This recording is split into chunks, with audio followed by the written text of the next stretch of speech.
important to salt your food while you're cooking and not just throw a bunch of salt on to try to season it afterwards.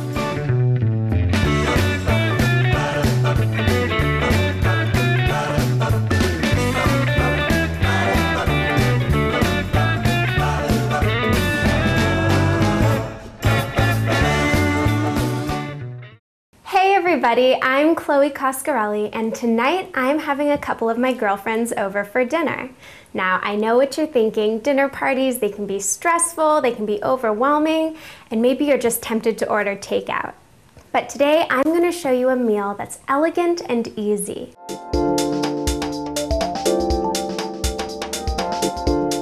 With millions of television viewers holding their breaths, the young, beautiful, and talented vegan Chloe Coscarelli was crowned winner of the Food Network's National Cupcake Competition, proving that desserts without eggs and dairy are definitely superior in taste to their non-vegan counterparts.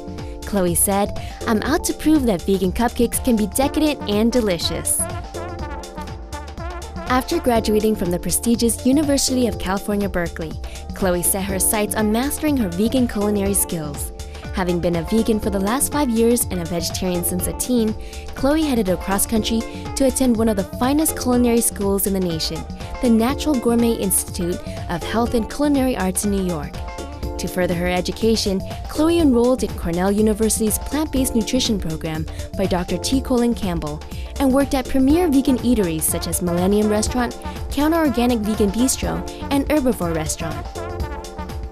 Today, Chef Chloe invites Supreme Master Television viewers to her kitchen to watch her prepare an elegant gourmet meal for her dinner party. We're making pan-seared tempeh in a lemon caper sauce with garlic mashed potatoes and a side of roasted vegetables. So, we're going to start on our roasted vegetables because those take the longest to cook. So right here what I have is some chopped raw vegetables. I've got broccoli, cauliflower, and carrots, but you can feel free to use any vegetable you want, anything that's in season. If it's winter and you want to do Brussels sprouts or potatoes or beets, feel free. Mushrooms, onions, asparagus, but this is what I've chosen for today. So what you're going to do is drizzle your raw cut vegetables with olive oil. And I like to really be generous with the olive oil because you want them to have enough oil so that they can caramelize. And so I'm just going to toss that. And you're going to want to season it generously with some salt and pepper because that's going to bring out the flavor. What roasting does is it brings out the natural sugar in the vegetables and it makes it sweet and caramelized, which is really, really delicious. So I just want to make sure that each vegetable piece is coated and seasoned. And you know what? I think I'm going to add just a little more olive oil. There we go. Whoops. Okay. Let's get these in the oven. My oven is preheated to 400 degrees, so we're going to get that in right now.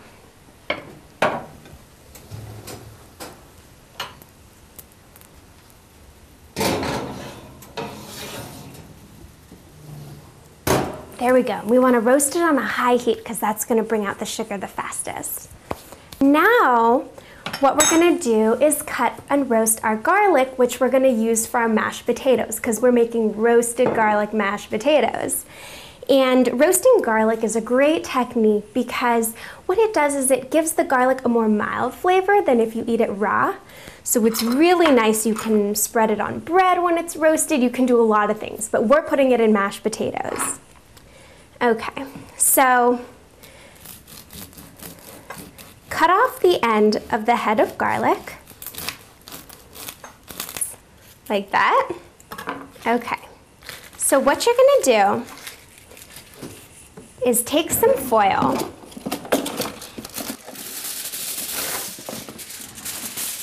and stick your garlic in a little foil pouch that you make. And then drizzle it with olive oil. And that's gonna make it nice and creamy once it roasts. And so I'm just gonna make a pouch and pinch it with the foil. And we're gonna get this in the same oven that the vegetables are roasting on because we want it at a high heat, 400 degrees, to really make the flavors come out. So I'm just gonna stick that in right next to it. All right, so now why don't we peel our potatoes for our mashed potatoes? So what I'm gonna do is peel a potato.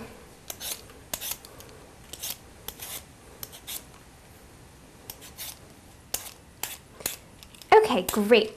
We have our peeled potato. Now we're gonna cut it. And since we're gonna mash them, you don't have to worry about cutting it perfectly. We just wanna cut it into small chunks.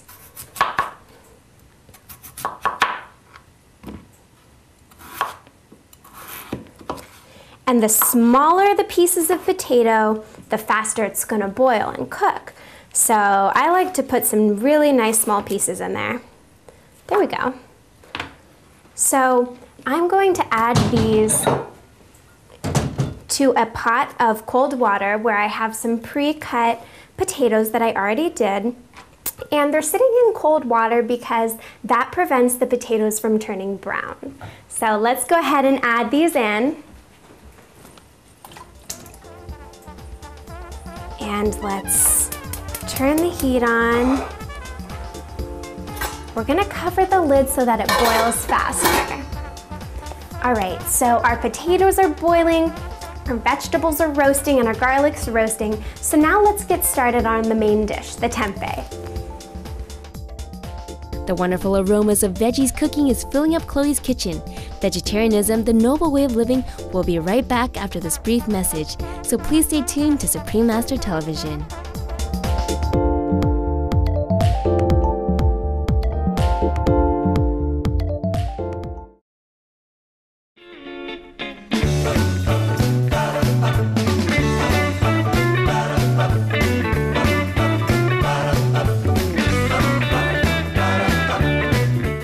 Important to salt your food while you're cooking and not just throw a bunch of salt on to try to season it afterwards.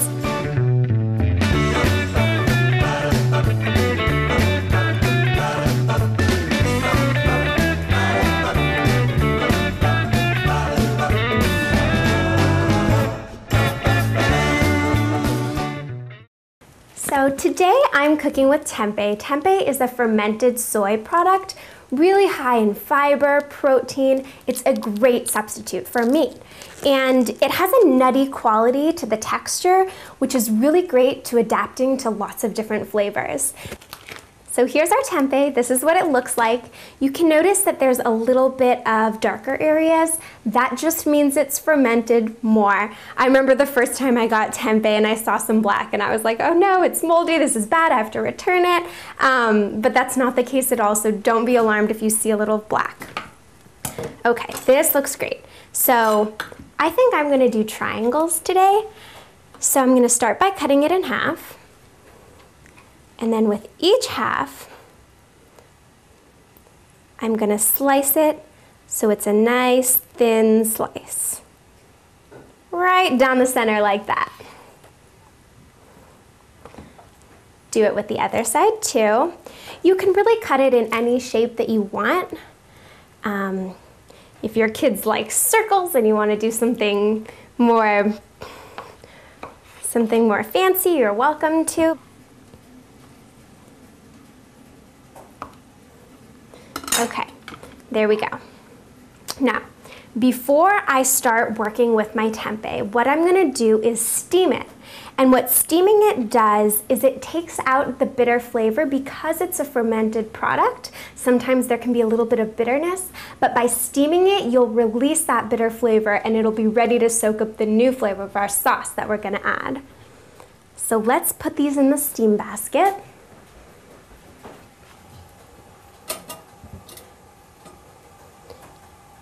So I've got water in there. I'm gonna turn it up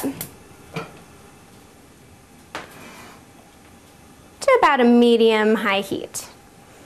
Okay, great. So why don't we check on the roasted vegetables and see how they're doing?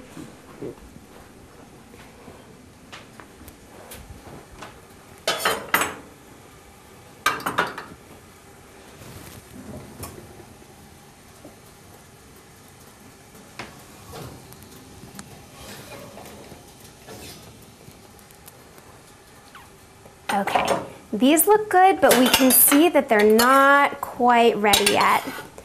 And you can also see that a lot of the oil has been absorbed. So we're gonna add just a little bit more.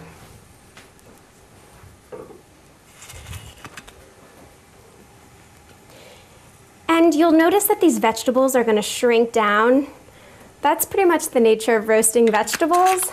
So don't be alarmed, you're gonna wanna start with more raw vegetables than you want to end up with.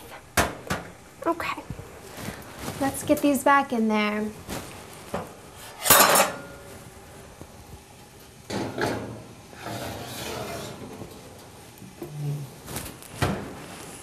Let's let them cook a little bit longer. Let's get started on our lemon caper sauce. What we're gonna do is saute down some onions, shallots, and minced garlic, and that's gonna give the sauce a nice fragrant flavor. Okay.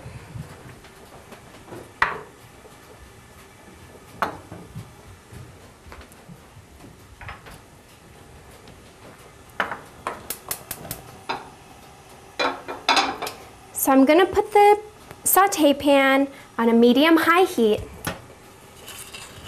and heat up some olive oil, about 2 tablespoons. The olive oil's hot, so we're gonna start putting in our onions.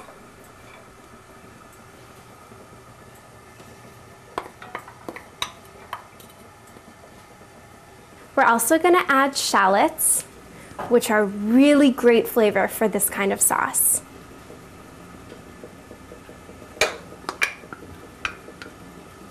Let's let that sit.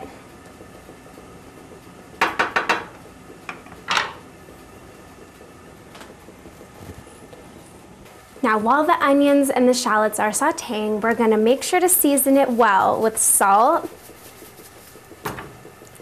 and some freshly ground black pepper.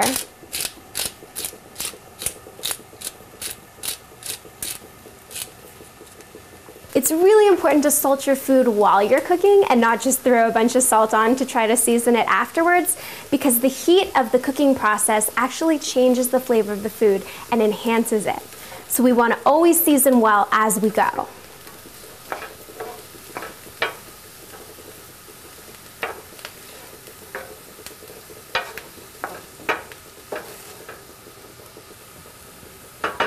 We want those onions to get nice and browned and soft, so we're gonna let them sit on the heat. I love the added challenge of taking traditional recipes and turning them vegan, because it just makes them so much more healthy and oftentimes a lot easier to make. So I think vegan cooking is a lot of fun. Things are certainly starting to look scrumptious. Please join us again on Wednesday, August 25th for part 2 of Chef Chloe's vegan cooking demonstration. Now please stay tuned for Between Master and Disciples coming up next on Supreme Master Television. May your days be filled with bright smiles and happy faces. To find out more information about Chef Chloe Coscarelli, please visit www.chefchloe.com.